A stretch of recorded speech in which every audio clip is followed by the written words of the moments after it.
Hello student, आप सभी का स्वागत है आज के इस वीडियो में जिसमें हम लोग कोशिका क्लास नाइन्थ के बायोलॉजी का चैप्टर 1 है।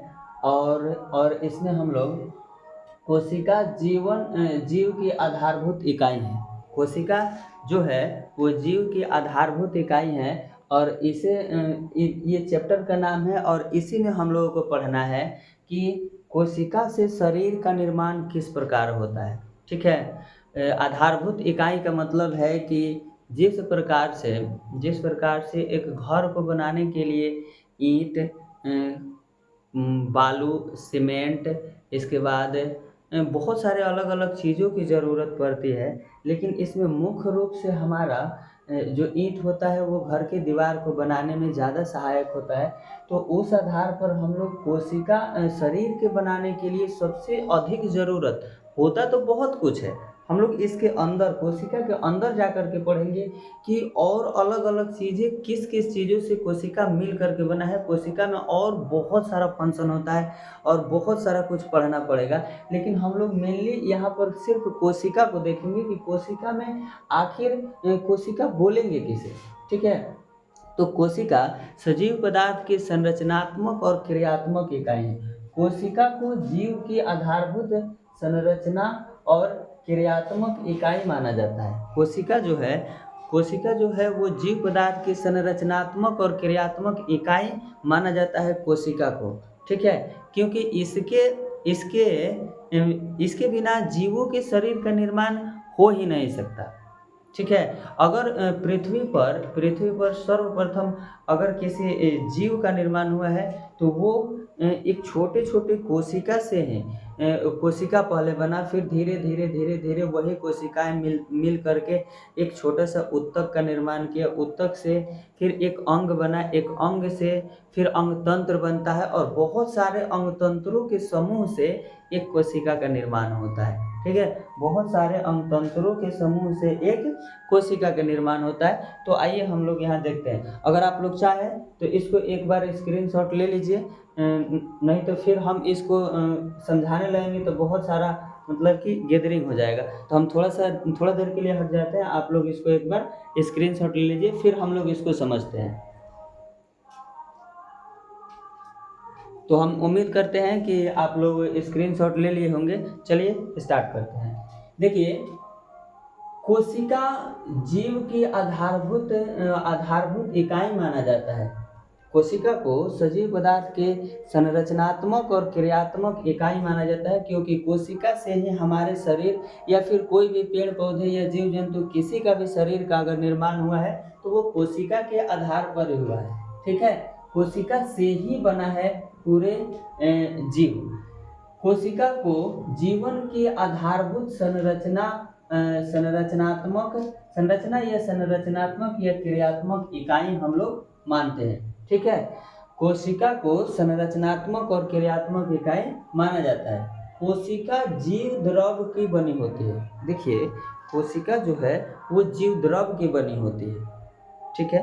कोशिका जीव द्रव की बनी होती है और कोशिका में विभिन्न रासायनिक तत्व जो होते हैं, कोशिका में विभिन्न रासायनिक तत्व जो उपस्थित होते हैं वो यौगिक के रूप में होते हैं। मतलब कि वो यौगिक के रूप में होते हैं। मतलब दो या दो से अधिक तत्व आपस में संयोग करके यौगिक का निर्माण कराता है। ठीक है। यौगिक तब बनता है जब दो या दो से अधिक तत्व आपस में संयोग करता है, तब जा करके एक यौगिक बनता है। तो कोशिका में जो भी रासायनिक तत्व उपस्थित होते हैं वो यौगिक के रूप में विद्यमान होते हैं। ऐसे अकेले तत्व खाली उपस्थित नहीं होता है, यौगिक के रूप में होता है। ठीक है।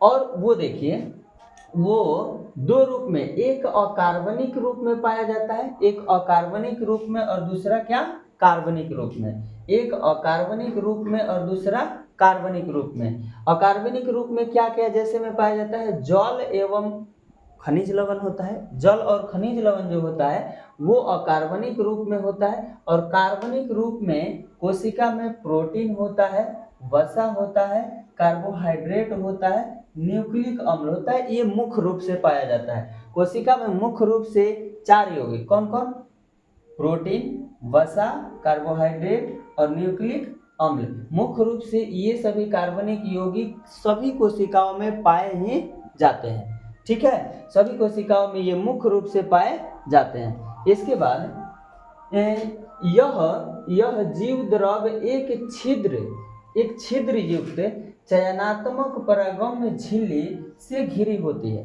यह जो जीव द्रव होता है वो एक छिद्र युक्त चयनात्मक परागम्य झिल्ली से क्या होती है, घिरी होती है।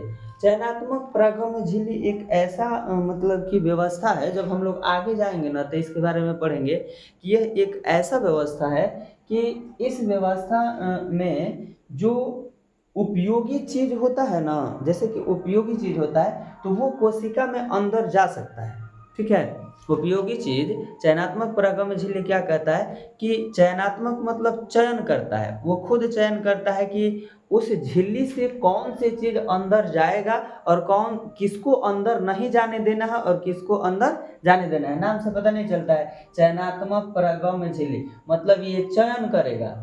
ये झिल्ली जो है, ये प्लाज्मा झिल्ली चयनात्मक परागम्य प्लाज्मा झिल्ली से क्या होती है, घिरी होती है। ठीक है, अब ये खुद चयन करेगा कि उस कोशिका के अंदर कौन पदार्थ जाएगा और कौन पदार्थ नहीं जाएगा, जिसको वो जाने। तो कोई भी कोशिका अपने उपयोग के चीज को अंदर लेगा और अनुपयोगी पदार्थों को वो क्या करेगा, छोड़ देगा, मतलब अंदर नहीं लेगा।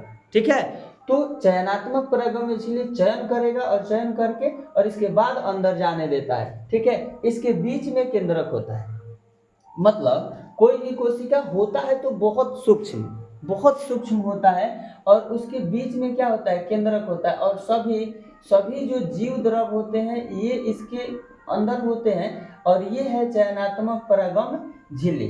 ये जो ऊपरी भाग है वही झिल्ली का काम करता है, वही झिल्ली है। और इसी के अंदर कार्बनिक पदार्थ मतलब ये अकार्बनिक पदार्थ भी होता है और कार्बनिक पदार्थ भी होता है। कहाँ, इस झिल्ली के अंदर। ये झिल्ली चाहेगा तो उपयोगी पदार्थों को खाली लेता है और अनुपयोगी पदार्थों को नहीं लेता है, नहीं जाने देता है। इसके बाद अंदर से अवशिष्ट पदार्थों को बाहर निकालेगा, सिर्फ अवशिष्ट पदार्थ मतलब जो काम का है उसको अंदर रखेगा और जो बिना काम का है उसको वो क्या कर देगा, बाहर छोड़ देगा।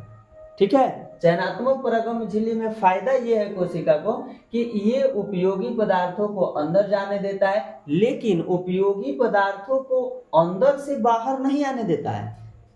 देखिए कितना खास बात ये है कि ये चयनात्मक परागम्य झिल्ली जो है वो क्या कहता है कि भाई उपयोगी पदार्थ तुम अंदर आ जाओ। ठीक है, उपयोगी पदार्थ तुम अंदर आ जाओ, लेकिन यहाँ जो भी अनुपयोगी पदार्थ है, जैसे काम करते करते बहुत सारा चीज इसके अंदर भी टूटता फूटता है, खराब होता है, तो उस चीज को क्या कहता है कि अब तुम मेरे उपयोग का नहीं हो, तुम बाहर निकलो। तो अनुपयोगी पदार्थों को क्या करता है, बाहर भेज देता है और उपयोगी पदार्थों को अंदर लेता है। ऐसा व्यवस्था होता है कोशिका के झिल्ली में, ये जो ऊपरी भाग है इस झिल्ली में ऐसा व्यवस्था होता है। ठीक है, तो चयनात्मक परागम्य यानी प्लाज्मा झिल्ली से ये क्या होती है, घिरी होती है। इसके बीच में एक केंद्रक होता है, इसके बीच में क्या होता है, एक केंद्रक होता है। हम लोग आगे जाकर के डिटेल में और पढ़ेंगे इसको, और डिटेल में पढ़ेंगे कि आखिर इन सभी को मतलब कहते किसे हैं, परिभाषा वगैरह जो कुछ भी है हम लोग उसको आगे चल के देखेंगे। अभी सिर्फ इसका परिचय है, चैप्टर का ये परिचय है। ठीक है, प्लाज्मा झिल्ली से घिरी होती है और केंद्रक कोशिका के बीच में, कोशिका देखिए पहले झिल्ली और तब कार्बनिक पदार्थ और कार्बनिक पदार्थ ये सभी उपस्थित होता है। कार्बनिक पदार्थ में अकार्बनिक पदार्थ में जल और लवण, अकार्बनिक पदार्थ में जल और लवण, कार्बनिक पदार्थ में प्रोटीन, वसा, कार्बोहाइड्रेट और न्यूक्लिक अम्ल, ये सभी कहाँ होता है, ये परागम्य झिल्ली से घिरा होता है और इसी के बीच में होता है। और इन जीव द्रवों के बीच में क्या होता है, केंद्रक। इन जीव द्रवों के बीच में क्या होता है, केंद्रक। देखिए हम इतना बड़ा बना दिए हैं, इसका मतलब ये नहीं कि कोशिका इतना बड़ा होता है, नहीं, इतना छोटा होता है कि हम लोगों के खुली आंखों से हम कोशिका को देख ही नहीं पाएंगे। ठीक है, खुली आंखों से हम लोग कोशिका को नहीं देख पाएंगे। अब देखिए हम लोग आगे बढ़ते हैं कि कोशिका, अगला टॉपिक है कोशिकाओं में विविधता। कोशिकाओं में विविधता मतलब कोशिका विभिन्न प्रकार के होता है। ऐसा बात नहीं है कि सभी जीवों में एक ही प्रकार के कोशिका पाया जाता है। कोशिका विभिन्न प्रकार के होता है, आकार भी बड़ा छोटा होता है, समझे। कोशिका जैसे कि आप यहाँ फिगर में देखिए, ये है क्लोमाइडोमोनस, ये है क्लोमाइडोमोनस की कोशिका, ये कुछ इस आकार का होता है, ठीक है। ये है जीवाणु, ये है जीवाणु, देखिए कैसा लग रहा है, ये है जीवाणु। इसके बाद ये है ल्यूकोसाइटस, ये है ल्यूकोसाइटस की कोशिका, ये है अमीबा, ठीक है। और ये है तंत्रिका कोशिका, ये है तंत्रिका कोशिका। इसके बाद ये है डाइटम, और भी होता है, ठीक है, और भी होता है। इसमें और क्या, कोशिका विभिन्न प्रकार के होता है और ये सब जगहों पर अलग अलग होता है। इसका कार्य भी बढ़ता है, मतलब कोशिका का कार्य भी अलग अलग हो जाता है, ठीक है। जो जैसा कोशिका है वो उस तरह का कार्य करेगा। इसके बाद क्या, सबसे छोटी कोशिका, मतलब कि सबसे छोटी कोशिका जो होता है वो 0.1 माइक्रोमीटर का होता है। सबसे कम मतलब कि कम से कम छोटी जो कोशिका होता है उसका जो साइज होता है वो 0.1 माइक्रोमीटर का होता है। और अधिकतम कितना है, 70 गुना 35 मिलीमीटर की मतलब कि सबसे बड़ी कोशिका जो होती है वो 70 गुना 35 मिलीमीटर की कोशिका होती है। इसके बाद तंत्रिका कोशिका 1 मीटर से भी अधिक की होती है। जो तंत्रिका कोशिका होती है वो 1 मीटर से भी क्या होती है, अधिक की होती है। ये तंत्रिका कोशिका का बड़ा ही उपयोग है हम लोगों के जीवन में, बहुत उपयोग है। अगर तंत्रिका कोशिका काम करना बंद कर देना बच्चों, तो आपको पता है आपको कोई एक साइड से मतलब कि कोई चीज़ चींटी या फिर कोई भी चीज़ अगर काट भी लेता है ना तो आपको एहसास नहीं होगा, क्योंकि यही आवेग, यही तंत्रिका कोशिका, ये जो दिख रहा है हम लोग आगे पढ़ेंगे इसके बारे में, ये जो दिख रहा है इन्हीं सभी के माध्यम से आवेग बिजली की रफ्तार से इस तरह से आगे बढ़ता है और हम लोगों के मस्तिष्क तक पहुंचाता है। अगर किसी व्यक्ति को ऑपरेशन किया जाता है ना तो इसी तंत्रिका कोशिका को कार्यहीन कर दिया जाता है सुई दे करके, और क्या किया जाता है, इसके प्रभाव को शरीर में कम कर दिया जाता है। ना ही प्रभाव रहेगा और ना ही हमारे मस्तिष्क तक किसी चीज़ का मतलब कि आवेग पहुंचेगा कि कहीं कट रहा है, छट रहा है, चाहे आप कुछ भी कर दीजिए, उससे उस टाइम उस व्यक्ति को कोई फर्क पड़ेगा ही नहीं। क्योंकि आदमी बोलता है नहीं कि भोथर करके ऑपरेशन किया है ऐसा कोई बात नहीं है, ठीक है। भोथर नहीं करता है, बस इसके प्रभाव को कम कर देता है। और इसके प्रभाव को कम करने से क्या होता है, तंत्रिका कोशिका, जो तंत्रिका तंत्र है, ये तो तंत्रिका कोशिका है ना, इसमें तंत्र अनेकों कोशिकाएं जुड़ करके एक तंत्र का निर्माण करती है। बहुत बड़ा तंत्र, मतलब यह पैर से लेकर के शरीर तक। और वही तंत्र हम लोगों को अगर चींटी काट देता है, मच्छर काट देता है, तो वही तंत्र के माध्यम से पहले आवेग पहुंचता है मस्तिष्क में, और मस्तिष्क के सहारे हम लोग उसके अनुसार रिएक्ट करते हैं। आप लोग मिलाइएगा, क्या होता है कि मान लीजिए कि किसी का पैर कट गया पानी में, ठीक है, वो पानी में जा रहा है और किसी कारण से पैर कट गया और बहुत ज़्यादा ही कट गया है, लेकिन वो जब तक देखेगा नहीं तब तक रोएगा नहीं, जब तक देखेगा नहीं तब तक वो रोएगा नहीं। और जैसे ही देख लिया कि अरे बाप रे बहुत ज़्यादा कट गया है, बहुत ज़्यादा, कितना ज़्यादा पानी में अंदर खून गिर रहा है, लेकिन उसको कोई फर्क नहीं पड़ेगा, वो रोएगा नहीं।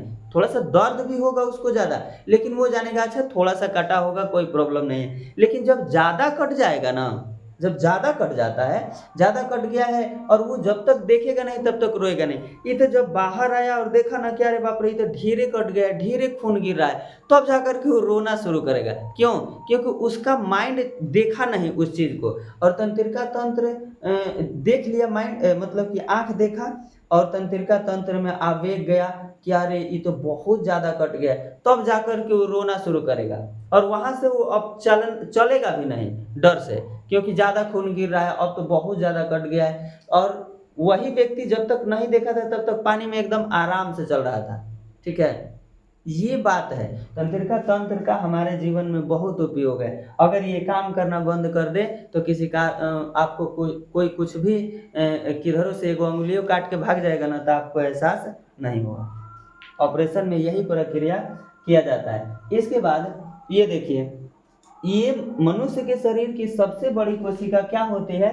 तंत्रिका कोशिका होती है। और सबसे छोटी कोशिका मतलब नर में जो शुक्राणु होता है ना, शुक्राणु वो होता है सबसे छोटी कोशिका।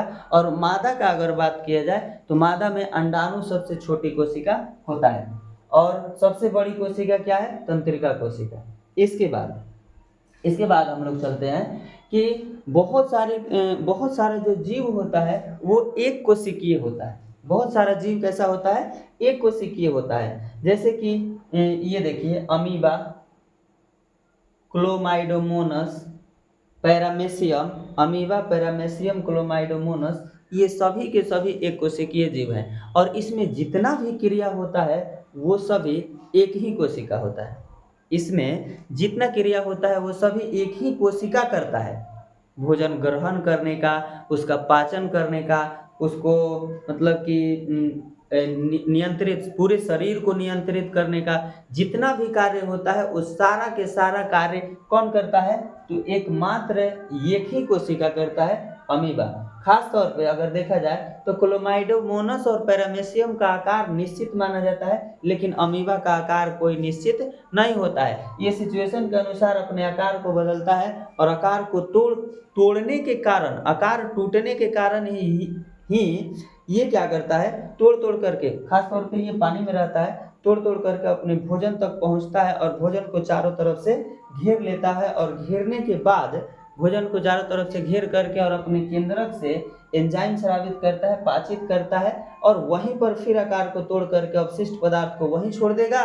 और छोड़ने के बाद फिर वो आगे बढ़ जाएगा भोजन की तलाश में। ठीक है, अगर आप लोगों को यहाँ तक समझ में आ गया होगा तो कमेंट कीजिए, बताइए। फिर हम लोग अगले क्लास में अगला टॉपिक देखेंगे इसी में, और हम लोग यहीं से आगे बढ़ेंगे। ठीक है, इन सभी को लिख करके अच्छे से और इसको याद कर लीजिए। इसमें कोई भी चीज़ बेकार नहीं लिखा गया है। ठीक है, अच्छे से लिख करके और इसको याद कीजिए। हम उम्मीद करते हैं कि आप लोग को बहुत अच्छे से ये इंट्रोडक्शन इसका समझ में आया होगा। फिर हम लोग यहाँ से आगे बढ़ेंगे तो आगे की चीज़ें और इंटरेस्टिंग है और मज़ा आएगा पढ़ने में। ठीक है, और बताइए क्लास कैसा लगा? अच्छा लगा होगा तो अगर आप अच्छा लगा होगा तो कमेंट करके भी बताइए। अगर कहीं प्रॉब्लम हो रहा है तो उसे भी आप कमेंट में ही बताइए। आपके प्रॉब्लम का सलूशन दिया जाएगा। और फिर इसके बाद हम लोग आगे के क्लास में आगे की चीज़ों को देखेंगे। आगे और मज़ा आने वाला है पढ़ने में। आप लोग इसको ध्यान से लिख लीजिएगा, जैसे जैसे लिखा गया है आप वैसे ही लिख लीजिएगा और लिख करके इसको याद कर लीजिएगा। आगे जीवन में बहुत काम करेगा। ठीक है, ये बहुत उपयोग की चीज़ है। ठीक है, और पढ़ाई तो बच्चों, कोई भी चीज़, पढ़ाई खास करके जीवन में बहुत ज़्यादा ज़रूरी है। ठीक है, क्योंकि इसके बिना तो जीवन अंधकारमय है। ठीक है, पढ़ना बहुत ज़्यादा ज़रूरी है। तो ध्यान से पढ़िए और आगे बढ़िए। ठीक है, तब तक के लिए धन्यवाद।